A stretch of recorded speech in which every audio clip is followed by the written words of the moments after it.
तो अगर हम कथक की लैंग्वेज को अगर हम जाने तो थोड़ा सा कथक की लैंग्वेज को बताइए कि वो क्या होती है। बन ठन आए मोरे द्वार सावरिया अपनों नैनन लय कजरा कर। क्या बात। मेरे ग्रेट ग्रैंडफादर पंडित अचन महाराज जी, उनके लिए ये मिसाल दी जाती है कि उनका वजन भी ज्यादा था और एक पतली सी चांदनी बिछी हुई थी, उस पे वो लगभग 2-2.5 घंटा नृत्य कर गए और चक्कर भी लिया, उन्होंने पूरा नृत्य किया। और ये मिसाल दी जाती है कि इतना नृत्य करने के बाद भी उस कालीन पे एक सिलवट भी नहीं आई थी। अच्छा, कथक में बहुत सारे घराने भी होते हैं, तो आप किस घराने को बिलोंग करते हैं, थोड़ा उसके बारे में बताइए। दादा बोलते थे कि ध्यान कृत ध्यान ध्यान। अब किसका ध्यान करना है? नटवर श्री कृष्ण जी का। तो ध्यान कृत ध्यान ध्यान रटन रटन नट कृत ध्यान ध्यान ध्यान ध्यान ध्यान कृत ध्यान ध्यान। नौ घराने में खूबसूरती का, अंदाज का बहुत ज्यादा ध्यान दिया गया, इसलिए उसको परियों का नृत्य बोला गया। अच्छा, कथक में एक पढ़न भी एक अंग होता है, तो उसे समझाइए। नमस्कार दोस्तों, स्वागत है आपका अलाइन टॉक्स में, जहां हम सिर्फ कन्वर्सेशन नहीं करते बल्कि उनके पीछे इमोशंस को भी जानने की कोशिश करते हैं। और आज हैं हमारे साथ रागिनी महाराज जी, जो कि कथक एक्सपोनेंट हैं, और पंडित बिरजू महाराज जी की, जो कि पद्म विभूषण हैं, उनकी ग्रैंड डॉटर हैं। तो स्वागत है आपका रागिनी जी अलाइन टॉक्स में। और आज इस एपिसोड की शुरुआत हम कुछ अलग तरीके से करते हैं। और आज हम आपसे सवाल नहीं पूछते बल्कि हम चाहेंगे, जैसे हम कह रहे थे कि इमोशंस एक बड़ा अच्छा इम्पोर्टेंट रोल प्ले करते हैं जी आपके डांस में।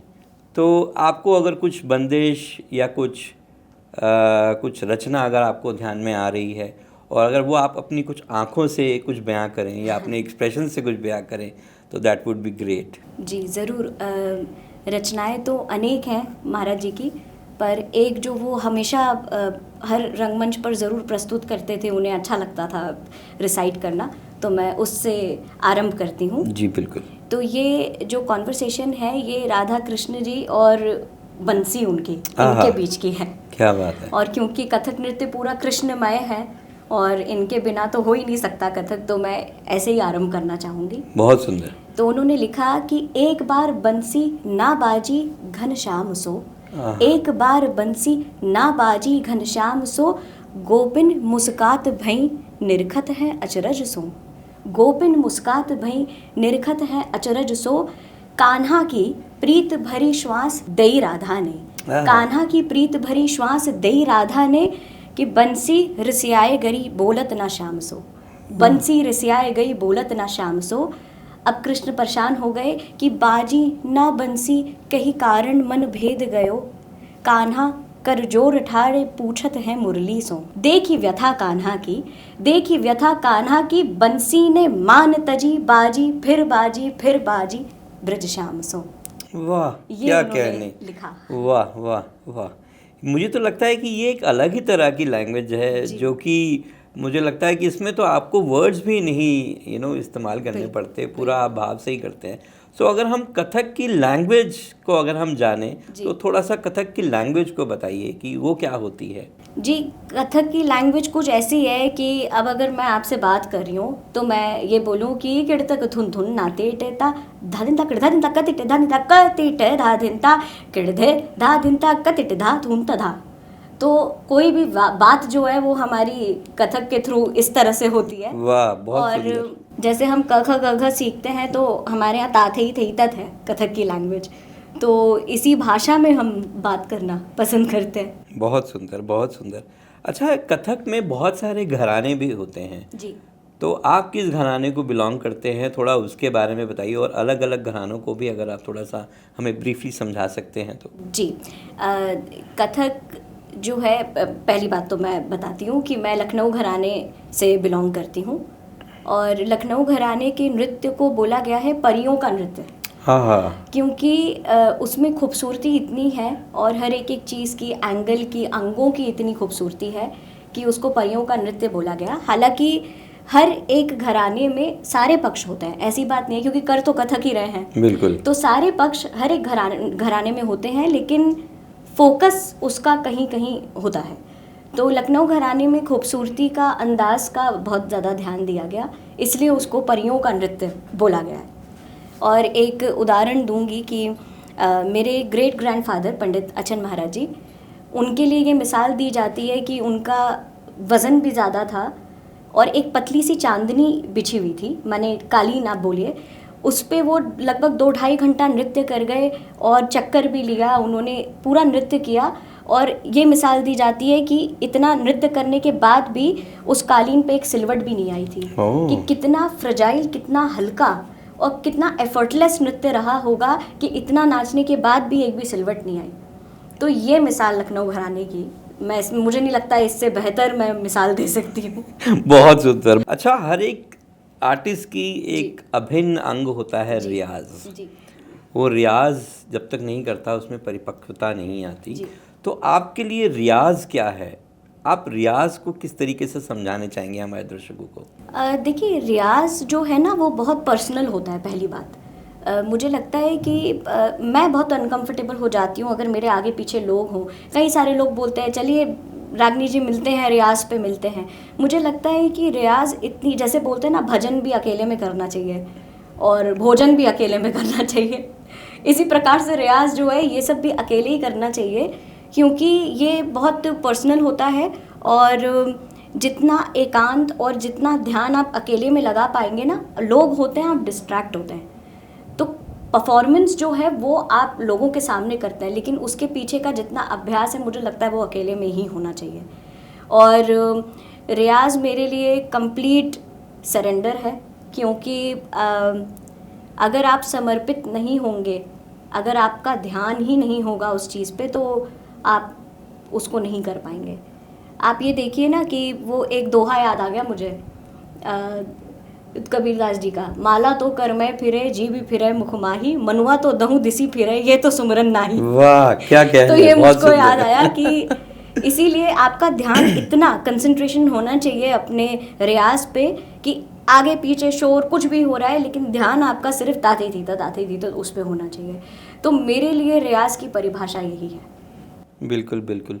कुछ ऐसी आपको रचना, कुछ ऐसी याद आ रही हो जो आपने बचपन में सीखी थी और वो आपकी अभी भी डियरेस्ट है, क्योंकि आप बहुत समय से since you are child prodigy जिसे हम लोग कह सकते हैं, आप 3 साल से हमने सुना है कि आप कथक से जुड़े हुए हैं। तो कोई रचना जो पहली बंदिश जो आपने सबसे पहले सीखी थी बट वो आज भी आपके उतनी ही डियर है जी, कुछ ऐसी रचना अगर आपको ध्यान में आ रही हो तो? ऐसे तो अनेकों रचनाएं हैं, लेकिन वरनत छवि श्याम सुंदर ऐसो मोहक रसाल, क्योंकि एक होता है बंदिशें, और ये तो दादा ने बहुत सुंदर वर्णन पद लिखा था कृष्ण जी का, वरनत छवि श्याम सुंदर ऐसो मोहक रसाल। तो कृष्ण जी के वर्णन उनके मतलब मोर मुकुट से लेकर उनकी पीताम्बर से लेकर सिलवटें जो पीताम्बर पे आती हैं, जो मतलब हर एक चीज़ का बहुत सुंदर वर्णन उन्होंने इस पद में किया है। तो वरनत छवि श्याम सुंदर मुझे लगता है कि मैं हमेशा हर दूसरे सोलो परफॉर्मेंस में ये ज़रूर करती हूँ, क्योंकि मुझे लगता है जब मैं वर्णत से शुरू करती हूँ अपने प्रोग्राम को तो वो प्रोग्राम अच्छा जाता है। होता है ना, कोई होती है बिल्कुल, या कोई पद आपके इतने करीब होता है कि आपको लगता है कि आज ये करना चाहिए इस रंगमंच पर, क्योंकि मुझे लगता है कि ये अच्छा जाएगा आज। बिल्कुल, तो बिल्कुल। वो मेरे लिए बहुत मेरे दिल के करीब है। आपको लगता है कि कथक आपको स्पिरिचुअलिटी के भी बहुत करीब ले जाता है? बिल्कुल, एक ही बात है। मतलब आप ये सोचिए ना, जो मैंने ध्यान की बात करी थी, अब मैं आपको एक बंदिश सुनाती हूँ बहुत सुंदर, जो दादा से ही सुनी थी, कि अगर मैं ये बोलूँ कि धान किड़ धान धान धगिन धगिन धग तिट धान धान धान धान धान किड़ धान धान धगिन धग धग तिट धान धान धान धान धान किड़ धान धान धगिन धगिन धग तिट धान धान धान धा। अब ये तो मैंने बंदिश बोल दी, लेकिन इसके पीछे धान माने ध्यान। तो दादा बोलते थे कि ध्यान कृत ध्यान ध्यान। अब किसका ध्यान करना है? हमारे नटवर श्री कृष्ण जी का। तो ध्यान कृत ध्यान ध्यान रटन रटन नट कृत ध्यान ध्यान ध्यान ध्यान ध्यान कृत ध्यान ध्यान रटन रटन नट कृत ध्यान ध्यान ध्यान ध्यान ध्यान कृत ध्यान ध्यान रटन रटन नट कृत ध्यान ध्यान ध्यान धा। वाह, तो वो धगिन धगिन के बोल रटन रटन से और नट कृत ध्यान ध्यान ध्यान धा। तो इस प्रकार से आप ये सोचिए कि कथक नृत्य जो है वो पूरा स्पिरिचुअल ही है, उसको आप अलग कर ही नहीं सकते। और जैसे जैसे कथक इन्वॉल्व हो रहा है आजकल बॉलीवुड में बहुत आ गया है जी। तो बॉलीवुड में जैसा आ गया तो आपके हिसाब से कुछ कथक की जो एक जर्नी रही है अगर आप थोड़ा उसे एक्सप्लेन करें कि कैसे कथक स्टार्ट हुआ और अब कथक किस फॉर्म में आ गया है, तो अगर आप थोड़ा वो बताएं कि और आपको कैसा लग रहा है कि वो इवॉल्व हो रहा है या कहीं ना कहीं वो डाइल्यूट हो रहा है, तो what is your intake on that? अच्छा बताऊं बुरा बताऊं? आप ऑनेस्ट बताइए, आप Honest ऑनेस्ट बताइए, बताती हूँ। बिल्कुल बिल्कुल। देखिए, ऑनेस्टली बताऊंगी बहुत, और कोशिश करूंगी कि पूरा जस्टिफाइड आंसर दूं मैं इस क्वेश्चन का। और क्योंकि हमारे पास फ्रीडम ऑफ स्पीच भी है, तो जहाँ इतने ओपिनियन सबके पास है वहाँ मेरा भी एक ओपिनियन है जी। तो मैं सिर्फ अपना व्यू पॉइंट रखना चाह रही हूँ, not to offend anyone at all. देखिए, कथक के साथ ना two sides of the coin. Kathak के साथ जो सबसे सुंदर बात है वो ये है कि बहुत ही खुला है। यस। और स्कोप ऑफ स्पॉन्टिनिटी इतनी ज़्यादा है कि इसमें बहुत कुछ किया जा सकता है। तो वो स्कोप जो है वो बड़ा, वो उपज अंग जो है कथक का, वो उसको अलाउ करता है सब लोगों को अपने तरह से कथक को देखने का, जो कि अच्छी बात है। बुरी बात ये है कि वो बाउंड्री जो है ना वो कहाँ तक होनी चाहिए ये कई सारे लोग नहीं असेस कर पाते हैं। ठीक है कि किस बाउंड्री तक आके ये कथक के अंदर रहेगा और कितनी बाउंड्री क्रॉस करने पे ये कथक नहीं लगेगा। तो ये एक मेरा ओपिनियन है, बहुत ही स्ट्रॉन्ग ओपिनियन है and I stand by it, और मुझे बिल्कुल कोई लिहाज नहीं होता है ये बोलने में। दूसरी बात ये है कि बॉलीवुड कथक कोई स्टाइल नहीं है। पहली बात, बॉलीवुड में कथक हो सकता है लेकिन बॉलीवुड कथक जैसी कोई चीज़ है नहीं। पहली बात, गाने का सिलेक्शन क्या हो रहा है, शब्द क्या है जिन पे आप कथक के मूव्स करना चाहते हैं, तो ये दो अलग बातें हैं। अश्लील गानों पे या वो गाने जिनका तालमेल कथक के अंगों के साथ और उसके सोल के साथ नहीं जा रहा है, मुझे नहीं लगता है वो करना चाहिए। हाँ, ठाड़े रहियो मोहे रंग दो लाल, मोहे पनघट पे नंदलाल छेड़ गए रे, काहे छेड़ छेड़ मोहे गरवा लगाए, या जगाए सारी रहना, इस तरीके की जितनी भी, या कुछ गज़लें, उन सब पे कथक किया जा सकता है। मुझे लगता है उसमें वो मिडवे कि अगर आप किसी कॉर्पोरेट शो में नाच रहे हैं जहाँ पे किसी को कथक का क भी नहीं मालूम है, उनको कैसे आप अपनी बात समझाएंगे? वहाँ पे इन चीज़ों का सिलेक्शन करके अगर आपने प्रस्तुति करी, मुझे नहीं लगता कोई प्रॉब्लम है। हाँ, लेकिन मैं वहाँ टिप टिप बरसा पानी पे तो नहीं करूँगी कथक जी। मैं वहाँ पे गोरिया चुराना मेरा जिया पे तो नहीं करूँगी कथक। तो कितनी बाउंड्री के अंदर कथक है और किसके बाहर कथक नहीं लग रहा है, बिल्कुल। ये चीज़ असेस करने में थोड़ा सा मतलब मुझे लगता है लोग ध्यान नहीं दे रहे हैं। हो सकता है इंटेंशन कथक के लिए बहुत अच्छा हो, लेकिन आप क्या कर रहे हैं उसके साथ, उसका जो एक आउटकम है वो क्या निकल रहा है, ये नहीं सोच रहे हैं। तो ये मेरा ओपिनियन है। मैंने as honest as I can be, मैंने उतना ही आपको जवाब दिया। एब्सोल्युटली, ये बिल्कुल आपका बिल्कुल सही पक्ष रखा है आपने, और मुझे लगता है कि हमारे व्यूअर्स भी उसको रिलेट कर पाएंगे। But Bollywood, since Bollywood is quite dear to us, आपके लिए भी कुछ ऐसा बॉलीवुड नंबर जो कि, क्योंकि काफ़ी सारी कोरियोग्राफी में पंडित बिरजू महाराज जी ने करी हैं, तो आपको जो लगता है कोई आपका फेवरेट जो सॉन्ग है या जो कुछ ऐसी बंदिश रही है जिसे आप इनैक्ट करना चाहें, जिसे आप कुछ आज आपके मन में कुछ वो आ रहा हो जहन में, तो करके उसका आप अपना अनुवादित कुछ, अगर मतलब जो आपका वर्जन होगा तो वो कैसा होगा, या कुछ उसमें एक आपकी उपज अगर आए तो? जी ज़रूर। एक ठुमरी गा देती हूँ, वाह, और एक दो लाइन गाती हूँ और उस पर थोड़ा थोड़ा जो भी आएगा करती हूँ। जी जी। तो इसके लिरिक्स है, बन ठन आए मोरे द्वार सावरिया, अपनो नैनन ले कजरा कर देहूँ माथे लगाए सावरिया। वाह। बन ठन आए मोरे द्वार सावरिया, बन ठन आए मोरे द्वार सावरिया, अपनो नैनन ले कजरा कर, क्या बात है, अपनो नैनन ले कजरा कर, देहूँ माथे लगाए सावरिया, बन ठन आए मोरे द्वार सावरिया, बन ठन आए मोरे द्वार सावरिया। वाह वाह वाह वाह, क्या बात है, क्या बात है। मुझे तो लग रहा है कि मैं आज किसी परफॉर्मेंस में हूँ और मुझे तो लग रहा है कि बस मैं सुनता ही जाऊँ, ये सवालों का सिलसिला हम यहीं रोक दें। बट बहुत बहुत सुंदर। अच्छा, कथक में एक पढ़ंत भी एक अंग होता है, तो उसे समझाइए। और जिससे कि हम कथक की आवाज़ भी बोलते हैं या एक आवाज़ की भाषा भी है, उसे समझाइए कि पढ़ंत क्या होता है और वो उसको कैसे करते हैं आप।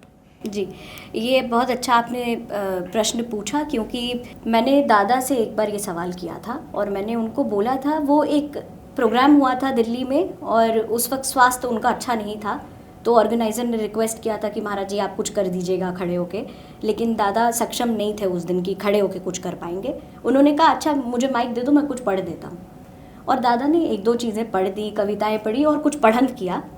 और फिर जब मैं घर आई, उनका झोला लटकाए मैं अंदर आई, मैंने कहा दादा मुझे एक बात बताइए कि आपने खड़े होके कुछ भी नहीं किया, एक थाट तक नहीं लगाया, लेकिन आपने जब पढ़ंत किया ना और आपने जो एक दो चीज़ें जिनका वर्णन किया, मुझे ऐसा लगा पूरा प्रोग्राम मैंने आज नृत्य देख लिया है आपका। मैंने कहा ये कौन सा अंदाज है पढ़ंत का जिसमें लग रहा है कि पूरी आकृति और पूरे मूवमेंट्स दिख गए मुझे। तो उन्होंने यही बोला कि पढ़ंत करने का भी एक तरीका होता है, बोलों को बोलने के पीछे भी स्वर होता है, तो उसका उतार चढ़ाव होता है, और अगर वो ना हो तो फिर वो मज़ा नहीं आता, क्योंकि आप पढ़ंत पहले करते हैं और नृत्य बाद में करते हैं। तो महाराज जी वही बोलते थे कि पढ़ंत में ही इतना इम्पैक्ट होना चाहिए कि नृत्य तक जाने का मौका मिले ना मिले, लेकिन पढ़ंत से ही समझ आ जाए कि ये कहाँ जाने वाला है। तो ये उनका तरीका। तो एक तिहाई मैं पढ़ती हूँ जिसमें उन्होंने मुझे सिर्फ उतार चढ़ा, बड़ी सिंपल सी साधारण सी गौपुच्छा यति की तिहाई है। गौपुच्छा माने जिसका आकार बड़ा हो और फिर धीरे धीरे टेपर करते हुए छोटा होता है, तो ये यति है एक। अच्छा। तो इस शेप की तिहाई मैं पढ़ती हूँ, सिंपल सी, लेकिन क्या सुंदर उतार चढ़ाव है। धा दिन दिन दा, पहले ऐसी एक पल्ला या तो मैं बिना ताल दिए नॉर्मल पढ़ देती हूँ और फिर सही तरह से पढ़ूंगी। इसका है बोल 1 2 3 4 5 6 7 8 1 2 3 4 5 6 7 8 1 2 3 4 5 6 7 8 1 2 3 4 5 6 7 8 धा। तो वो गति बढ़ती जा रही है। अब आप ये देखिए कि उन्होंने क्या बोला, लगे तो ना करते दा दिन दिन दा दिन दिन दा दा दिन दिन ता त्रिग दिन ता 1 2 3 4 5 6 7 8 1 2 3 4 5 6 7 8 1 2 3 4 5 6 7 8 1 2 3 4 5 6 7 8 धा। 1 2 3 4 5 6 7 8 1 2 3 4 5 6 7 8 1 2 3 4 5 6 7 8 1 2 3 4 5 6 7 8 धा। 1 2 3 4 5 6 7 8 1 2 3 4 5 6 7 8 1 2 3 4 5 6 7 8 1 2 3 4 5 6 7 8 धा। क्या बात है। अब क्या है उसकी पूरी जर्नी जो है वो हर्डल्स दिखते हैं कि 1 2 3 4 5 6 7 8 1 2 3 4 5 6 7 8 1 2 3 4 5 6 7 8 1 2 3 4 5 6 7 8 धा।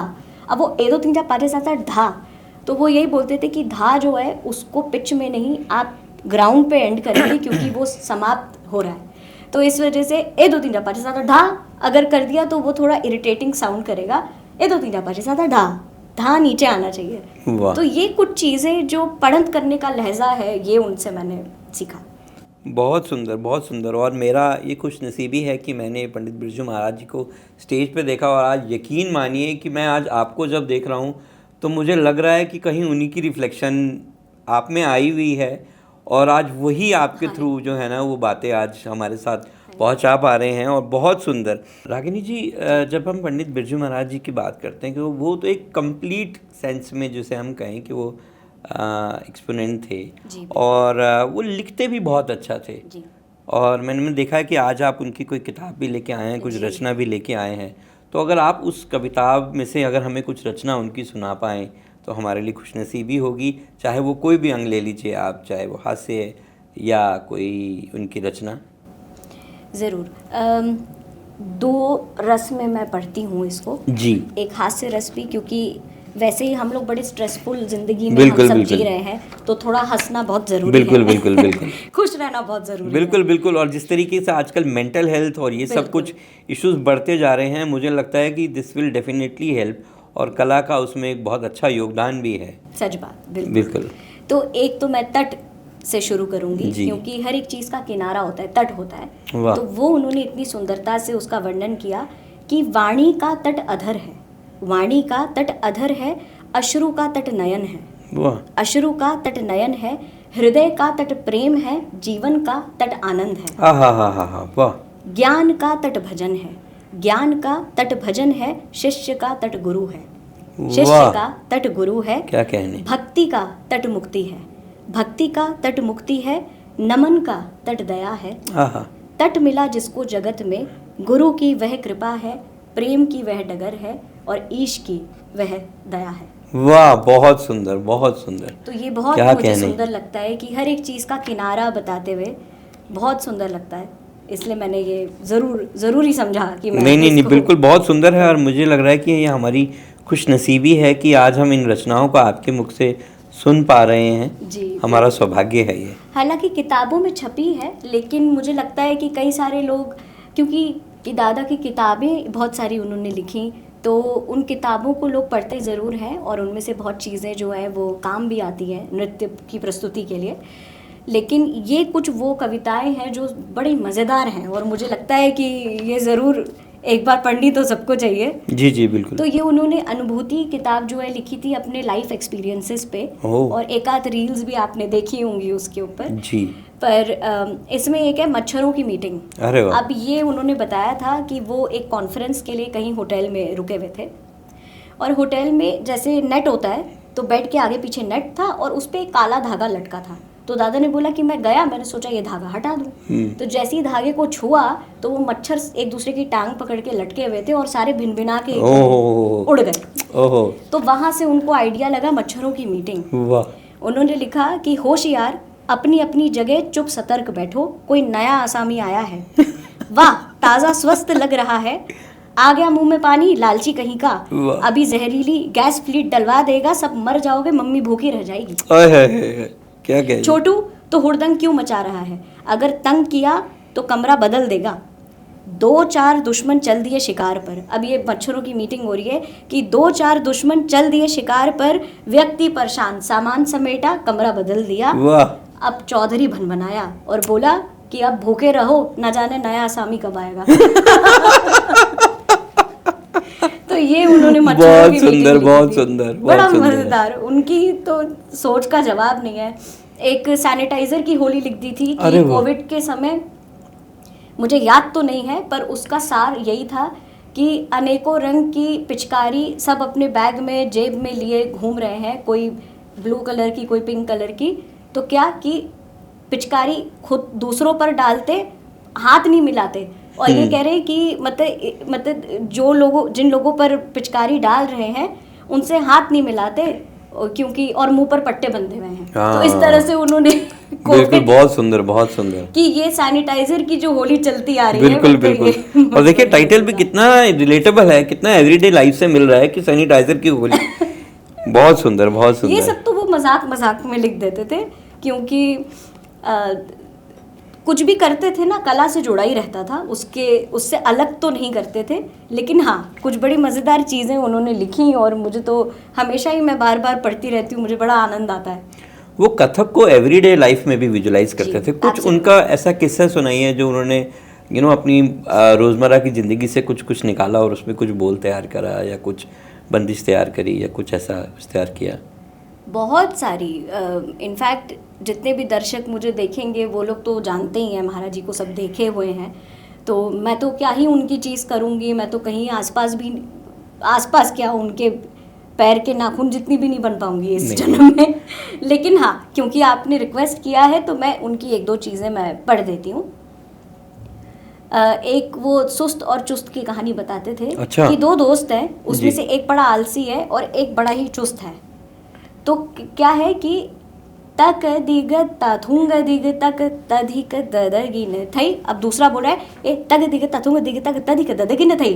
तक दिग तथुंग दिग तक तधिक ददगिन थई। तक दिग तथुंग दिग तक तधिक ददगिन थई। तक दिग तथुंग दिग तक तधिक ददगिन थई। तक दिग तथुंग दिग तक तधिक ददगिन थई। क्या बात तो है, एक वाह। दोस्त दूसरे को प्रोवोक कर रहे हैं कि चलो कहीं चलते हैं जी। तो ये सब चीज़ें मैं बिल्कुल खुलेपन से नहीं कर रही, क्योंकि महाराज जी का छप गया है आँख में सबको, तो मेरा करना सही नहीं है। पर मैंने एज एन एग्जाम्पल मैंने आपको ये बता दिया है। तो बहुत चीज़ें उनकी ये थी। एक तिहाई मैं अपनी जो मैं करती जी, हूँ, जी, बिल्कुल। ये जब दादा ने तिहाई सिखाई थी, इसकी लय की काट छाट बड़ी अच्छी है तो मेरी छोटी बहन ने बोला कि दीदी इसमें ऐसा नहीं लग रहा कि कुछ कट रहा है, अटक रहा है कुछ। तो मैंने कहा हाँ, ये जैसे नेटवर्क कटता है ना बात करते हुए, वो वैसे सुनाई पड़ रहा है कि जब भी हम कोई महत्वपूर्ण बात करते हैं उस वक्त ही आप देखिएगा कि नेटवर्क कटना शुरू होता है जब भी कोई ज़रूरी बात करते हैं। धगे दुना करते दिन दिन दा दिन दिन दा दिन दिन ता त्रिक दिन ता धगे धगे धगे तिटिका धगे धगे न धगे धगे तिटिका धगे धगे न धगे तिटिका धगे धगे न धा दि गे न धा दि गे न धा धगे धगे तिटिका धगे धगे न धगे धगे तिटिका धगे धगे न धगे तिटिका धगे धगे न धा दि गे न धा दि गे न धा धगे धगे धगे तिटिका धगे धगे न धगे धगे तिटिका धगे धगे न धगे तिटिका धगे धगे न धा दि गे न धा दि गे न धा। क्या बात, वाह। तो ये सब बंदिशें और लयदार और बड़ी पेचीदी बंदिशें हैं, आसान नहीं हैं, पर उसके पीछे महाराज जी एक्सप्लेन ऐसा करते थे कि जो कलाकार है वो तो समझेंगे लय को, लेकिन जो लय नहीं समझते, जो कथक नहीं समझते, एटलीस्ट वो बोर होके नहीं जाएंगे आपके प्रोग्राम से, एंजॉय करेंगे। बिल्कुल बिल्कुल। तो मेरे ख्याल से यही एक ज़रूरी चीज़ है जो उन्होंने ईजाद करी। बिल्कुल बिल्कुल, बहुत सुंदर। और मैंने सुना है कि आपके घराने का, आपके लिनेज का काफ़ी पुराना एक संबंध रहा है कृष्ण जी से, और Akshaya Tritiya is around the corner, तो इसको भी आप थोड़ा हमें समझाएं और कुछ उनका मैसेज जो आपको मिला और उसको किस तरीके से आप अपनी लिनेज में कंटिन्यू कर रहे हैं और अपने फैमिली में आप कंटिन्यू कर रहे हैं। जी, हमारे जो फैमिली के जो सबसे पहले जिन्होंने स्टार्ट किया कथक को, तो उनका नाम ईश्वरी प्रसाद जी, उनको कृष्ण जी के स्वप्न में दर्शन हुए थे कि ये कथक नृत्य आप आगे लेके जाएं। तो नटवरी बोलों का जो समावेश है वो उस समय से परिवार में आया, और जिस तरीके के बोला क्रांत राम इस तरीके के सुनते हैं, और भी अनेकों बोल होते हैं, तो ये सारी चीज़ें तब से शुरू हुई। और मैं 9th जनरेशन में हूँ, और मेरे ऊपर मेरी बुआ विदुषी ममता महाराज जी, मेरे पिताजी पंडित दीपक महाराज जी, मेरे बड़े पापा पंडित जयकिशन महाराज जी, तो ये सभी लोग मैं तो यही बोलती हूँ कि मेरा इतना सौभाग्य है कि महाराज जी तो सबके गुरु हैं, पर मुझे उनके अलावा भी मेरे जो 8th जनरेशन वाले गुरु हैं, इन सब से भी सीखने को अभी भी मिल रहा है। जी जी। तो ये सौभाग्य है कि लोग गुरु की तलाश में इधर उधर भागते हैं कि कोई एक अच्छा गुरु मिल जाए, और मुझे घर बैठे इतने सारे गुरु मिल गए, और हर किसी का अपना एक फोटे, और बहुत आनंद आता है हर किसी से सीखना। तो कृष्णमय है कथक, और जैसा कि मैंने शुरुआत में भी बोला कि उनकी कल्पना के बिना, और दादा ने और हमारे जो बाबा माने मेरे दादा के दादा बिंदादीन महाराज जी, उन्होंने 5000 ठुमरियाँ लिखी थी, ठुमरियाँ भजन मतलब इत्यादि। तो 5000 कॉम्पोजिशंस उन्होंने लिखे थे, जिसमें से कुछ बचा पाए क्योंकि दीमक खा जाता था पुरानी जो जिन पे लिखते थे, तो उनको प्रिजर्व करके, और फिर दादा ने अपनी भी रचनाएं रची, पर बाबा की भी इतनी सुंदर सुंदर। अब आप ये देखिए कि जो व्यक्ति कृष्ण के राधा के दर्शन करेगा वही इस तरीके की रचना रच पाएगा। तो मुझे तो लगता है इन सब ने भगवान को देखा था, पर अगर आप पूछते तो वो बताते नहीं कि देखा है कि नहीं देखा है, पर उस दर्शन वो उस कल्पना को लिखने के लिए बिल्कुल, वो देखने का स्वरूप भी तो उनके जहन में होना चाहिए। बिल्कुल, जैसे हमारे बाबा की रचना है झूलत राधे नवल किशोर, कि क्या सोचा होगा कि झूले पे दोनों बैठे हैं कि झूलत राधे नवल किशोर, और जनित मणि दो खम्ब राजत झोंके देत झकोर, झूलत राधे नवल किशोर। इस तरीके का साहित्य ये सब हमारे परिवार में लिखा गया है। और एक और मैं कविता पढ़ देती हूँ, क्योंकि मुझे लगता है आपको परफॉर्मेंस एस्पेक्ट और कविताओं को सुनने में बहुत अच्छा लगता है। बिल्कुल बिल्कुल। तो दादा ने एक कृष्ण जन्म लिखा था, जो कि बहुत सारे लोग जानते ही हैं, पर मैं फिर भी पढ़ देती हूँ।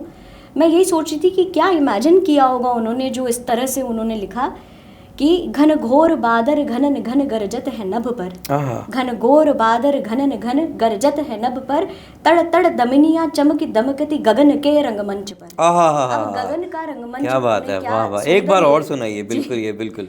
घन घोर बादर घनन घन गरजत है नभ पर, तड़ तड़ दमिनिया चमकी दमकती गगन के रंगमंच पर, झक झोर झोर झकोर बूंदन परत झरर भूमि, क्या बात। अवतार ले भय प्रगति भगवन देवकी के नमन पर, वसुदेव देव की अति भय आनंद मंगल दर्श कर, गंधर्व किन्नर देवगण हर्षित भय जयकार कर, प्रभु कृपा की आस ले ब्रजश्याम निरखत द्वार पर, ब्रजश्याम निरखत द्वार पर, ब्रजश्याम निरखत द्वार पर। बहुत सुंदर, बहुत ये सुंदर। पेन नेम है दादा का ब्रजश्याम।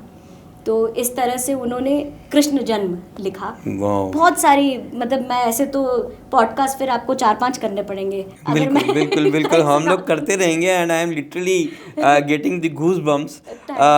सो मुझे लगता है कि ये चीज़ें जो है ना, ये आपकी कहीं ना कहीं एक लेगेसी है जिसे you are restoring it so well and you are you know taking it to the masses. तो मेरा सवाल यही है कि आजकल की जो यंग जनरेशन है, जो कि इतने फास्ट पेस में जी रही है, डिजिटल हो गई है, रील्स के माध्यम से सीख रही है, तो आप उन तक कैसे कथक को लेके जाते हैं? देखिए, कोविड का जो एक एरा आया था उसने हमें ये तो सिखा दिया कि ऑनलाइन भी सीखा जा सकता है। और डेफिनेटली सामने से 1 to 1 सीखने में जो बात आती है वो ऑनलाइन में पाबंदी आती है, क्योंकि हम कैमरे पर सिखा रहे हैं और कैमरे से ही दूसरा व्यक्ति देख भी रहा है। लेकिन something is better than nothing. और मैंने तो क्रैक कर लिया कि ऑनलाइन कैसे सिखाते हैं। मेरे साथ कुछ लोग तब से जो जुड़े थे आज भी जुड़े हुए हैं, लेकिन अब तो फिज़िकली भी क्लासेस शुरू हो गई हैं। तो मुझे यही लगता है कि ऑनलाइन एक अच्छा माध्यम है सीखने का। हालांकि मेरे पास बहुत सारे इंस्टाग्राम पे डीएम्स आते रहते हैं, लेकिन आप ये सोचिए ना कि मैं एक ही हूँ और इतने सारे लोगों को जवाब देना और सबको अकोमोडेट करना भी मेरे लिए मुश्किल हो जाता है। तो बहुत बहुत क्षमा प्रार्थी हूँ कि जिन लोगों को मैं रिप्लाई नहीं दे पा रही हूँ, और इसी पॉडकास्ट के माध्यम से वो मेरे ख्याल से आप मेरी अपॉलॉजीज़ एक्सेप्ट भी कर लीजिए, क्योंकि अपने भी 100 काम होते हैं। जी। तो पूरा टाइम अगर आप देखिए ना, कलाकारों के लिए कोई छुट्टी ही नहीं है, कोई संडे नहीं है, कोई सैटरडे नहीं है जी। क्योंकि दिन में क्लास, दोपहर में क्लास। अच्छा, जो विदेशियों के क्लास लेते हैं अब उनके हिसाब से हम रात को 11 बजे भी क्लास ले रहे हैं। तो आप ये देखिए, सोना उठना सब किसी भी समय हो रहा है। क्लास कभी अर्ली मॉर्निंग हो रहा है, कभी लेट नाइट हो रहा है। तो अपनी जो एक निजी ज़िंदगी है वो तो ख़त्म हो जाती है। तो थोड़ा सा अगर आप हमें इंसान होने का मार्जिन दें तो मुश्किल हो जाता है इतना मैनेज करना। तो अगर कभी डीएम को रिप्लाई ना दे तो प्लीज़ ऑफेंड ना होइए, क्योंकि आप समझिए कि मैं भी इंसान हूँ। तो ये right, जी ज़रूर, क्योंकि मैंने एक और पॉडकास्ट में बोला था कि मैं सारे डीएम्स का रिप्लाई देती हूँ, जो कि सही बात है, मैं देती हूँ और मैं चेक ज़रूर करती हूँ। लेकिन कभी कभी ऐसी व्यस्तता होती है कि नहीं कर पाते हैं रिप्लाई, तो ये थोड़ा सा हो जाता है। लेकिन मैं कोशिश करूँगी कि एक बैच सिर्फ ऑनलाइन स्टूडेंट्स के लिए ऐसा शुरू करूँ कि हफ्ते में एक ही दिन सही, लेकिन फिक्स्ड, कि अब जो जिनका बन पड़ पाए वो उसमें करें क्लास, वरना कोई बात नहीं। जी राइट। अच्छा, कभी कभी आप ऐसा जैसे रिवाज करते हैं या आप इतना भाव और इसमें एक एक्सेल हासिल करते हैं, तो आपको लगता है कथक कहीं ना कहीं आपको सेल्फ लव भी सिखाता है? क्योंकि आजकल इतनी ज़्यादा नेगेटिविटी हो गई है, लोग खुद को ही प्यार करना भूल गए हैं। सच बात। तो आपको लगता है कि कहीं ना कहीं कथक आपको हेल्प करता है खुद से कनेक्ट करने में या खुद से लव करने में? 100% मैं पूरा अग्री करूँगी आपकी इस बात से। और जब आप एक एक अंग के पीछे काम करते हैं और एक्सप्रेशंस, इमोशंस तो सबके अंदर होते हैं, उसको जब आप एक्सप्रेस करते हैं तो आप ये देखिए ना कि कितने सारे आजकल आप ये देखिए ना कि मेंटली कितने सारे लोग परेशान हैं, स्ट्रेस एंजाइटी में जी रहे हैं। तो अपने ऊपर ध्यान देना भूल गए हैं और अपने आप को पसंद करना, और दूसरों के ओपिनियंस इतने मैटर करते हैं आजकल कि मतलब आप अपना सेल्फ खो रहे हैं उस चक्कर में। तो आप यही देखिए ना, एग्जाम्पल देखिए। फॉर एग्जाम्पल, मैं स्टेज से उतर रही हूँ, तो रादर देन सेइंग दैट अरे तुम अच्छा नाची आज, अच्छा या बुरा जो भी जैसा भी लगा, नाच के लिए कोई बात नहीं हो रही है कि ओ नाइस कॉस्ट्यूम, तुमने ये कॉस्ट्यूम कहाँ से खरीदा, ये इसका मटेरियल कहाँ से लिया। तो लोग सिर्फ शोशाबाजी में ज़्यादा हैं जी। कला तो है ही नहीं, कला तो ख़त्म हो गई है। तो आप ये देखिए कि पहला कॉम्प्लीमेंट ही कॉस्ट्यूम का, अरे तुमने आँख बड़ी अच्छी बनाई है, मेकअप बड़ा अच्छा किया है। तो आपने पूरे मेरे नृत्य में सिर्फ मेकअप ही देखा या पूरे नृत्य में सिर्फ कॉस्ट्यूम ही देखा, आपको नाच नहीं नजर आया कि अच्छा या बुरा। मैं ये नहीं कह रही कि तारीफ करिए, बुरा भी लगा अच्छा भी लगा, कुछ भी कम से कम नृत्य से रिलेटेड तो बात करिए। बिल्कुल नहीं, ध्यान सिर्फ ग्लैमर पे है। ठीक है, हम लोग आजकल एक ऐसी दुनिया में है जहाँ पे प्रेजेंटेबल होना चाहिए, और सही भी बात है, क्योंकि हम जब रंगमंच पे होते हैं तो 100 लोगों की नज़र केवल आप पर है, और अगर आप ही प्रेजेंटेबल नहीं दिख रहे हैं तो फिर बात नहीं बनेगी। ये बात मैं 100% अग्री करती हूँ, लेकिन presentation is just a part of you, ठीक है, it's just presentation is just a part of what you are showing on the stage, ठीक है, it's not art, right, it's not your dance, it's not your music. Right. तो इस वजह से मुझे लगता है कि वो उन चीज़ों से लोगों का और ओपिनियन, कई सारे लोग जो शायद क्रिटिसिज्म नहीं ले पाते इस तरीके की। अब आप ये देखिए, मैं एक और चीज़, क्योंकि पता नहीं आए मेरे दिमाग में, बोलना सही रहेगा कि नहीं, आपका वज़न थोड़ा कम हो जाए, अरे वाह तुम्हारा तो वज़न कम हो गया, नाच के बारे में बात नहीं हो रही, अरे तुम तो पहले से मोटी हो गई। तो अगर मोटे हो गए तो आपको दिक्कत है जी, पतले हो गए तो तुम पतली हो गई, तबीयत तो ठीक है जी, ठीक है, अगर आपकी हाइट कम है, ओ तुम्हारी हाइट तो छोटी रहेगी जी, अगर आप लंबे हैं, अरे इस कथक के लिए इसकी हाइट बहुत ज़्यादा लंबी है, जी, ठीक है, अगर आपके हाथ लंबे हैं, अरे इसके हाथ पे ना मूवमेंट्स अच्छे नहीं लगते, बहुत ज़्यादा लंबे हैं, अगर हाथ गोल हैं, अरे इसके हाथ में तो ज़्यादा ही गोलाई है। तो लोग किसी भी तरह से ना खुश कभी नहीं रहेंगे। तो ये आप पे डिपेंड करता है कि आप कितना सुनते हैं और कितना अनदेखा कर देते हैं और अनसुना कर देते हैं जी। तो ये चीज़ मैं लोगों को बोलना चाहूँगी, जो लोग बहुत ज़्यादा अपने अपीयरेंस को लेके परेशान रहते हैं, और जो लोग कई सारे लोग पॉजिटिवली, या फिर कई सारे लोग ना इतना स्पिरिट नहीं रखते कि लेट गो कर दे बातों को, और बहुत सीरियसली अफेक्ट हो जाते हैं। तो उनको मैं कहती हूँ कि आप मत ध्यान दीजिए कि 4 दिन बोलेंगे और शोशा वाली दुनिया में ही रह जाएंगे, इसके ऊपर उठ नहीं पाएंगे। बिल्कुल बिल्कुल बिल्कुल। और कला तो कभी नहीं कर पाएंगे। एंड मैं बहुत स्ट्रांगली ये बात बोल रही हूँ, क्योंकि मुझे नहीं लगता कि मैं कोई बच्ची तो हूँ नहीं। जी। एक थोड़ी सी जिंदगी, ठीक है, शायद बहुत ज़्यादा नहीं, पर थोड़ी सी तो मैंने भी देखी जी है। बिल्कुल बिल्कुल। तो मुझे लगता है कि people should also be very careful अपने वर्ड्स को लेकर, कि आप किसको क्या बोल रहे हैं। बिल्कुल बिल्कुल। और अगर कोई स्टेज से उतर रहा है तो पहले उसके काम के लिए बोलिए। रंग रूप, चेहरा काला गोरा मोटा पतला लंबा छोटा, ये सब थोड़ा सा आप बाद में अगर कोई ओपिनियन रखते भी हैं तो थोड़ा तरीके से और साइड करके बोलें, क्योंकि मेरे साथ भी हुई है, और मेरे साथ वालों को भी मैंने किसी को बोलते हुए सुना है।